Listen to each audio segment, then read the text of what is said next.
எல்லாருக்கும் வணக்கம். இன்னைக்கு கிராட்டிடியூட் சேலஞ்ச். இன்னைக்கு நம்ம யாருக்கு நன்றி சொல்ல போகிறோன்னா, நம்மளோட டீச்சர்ஸ்க்கு. நம்ம வாழ்க்கையை நம்ம சுலபமாக வாழ்கிறதுக்கு நிறைய பேர் நிறைய பாடங்கள் ஏற்கனவே சொல்லிட்டு போயிருப்பாங்க. அதையெல்லாம் சின்சியராக ஃபாலோ பண்ணோம்னாலே நம்மளால் வாழ்க்கையை ரொம்ப அழகாக வாழ முடியும்.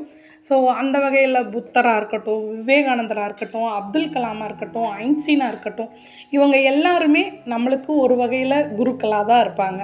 நான் பர்சனலாக ரோண்டாபைன் மேம் தான் என்னோடய குருன்னு நான் எப்போவுமே நினப்பேன். ஏன்னா அவங்க இந்த உலகத்துக்கு கான்ட்ரிபியூட் பண்ணது ரொம்ப பெரிய விஷயம். அதாவது பாசிட்டிவிட்டிங்கிறதா இருக்கட்டும், இல்லை சீக்ரெட்டாக இருக்கட்டும், இந்த விஷயங்கள் எல்லாமே ஏற்கனவே இருந்தாலும் அது உலக மக்கள் எல்லாருக்கும் கிடைக்கிறதுக்கு ஒரு வழி செஞ்சவங்க வந்து ரோண்டாபைன் மேம் தான். ஸோ அந்த மூவிலே நீங்கள் பார்த்துருப்பீங்க, பாப் பிராக்டர்ன்னு இருப்பார்.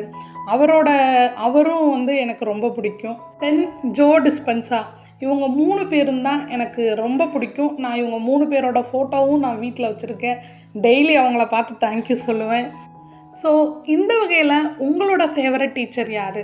உங்களுக்கு யார் ரொம்ப இன்ஸ்பிரேஷனலாக இவங்கள மாதிரி நம்மளும் மாறணும்னு தோன்ற ஒரு பர்சன் இருந்தால் அதை நீங்கள் கமெண்ட்டில் சொல்லுங்கள். நீங்கள் ஒரு டீச்சராக இருக்கீங்க, கற்றுக் கொடுக்குறீங்க.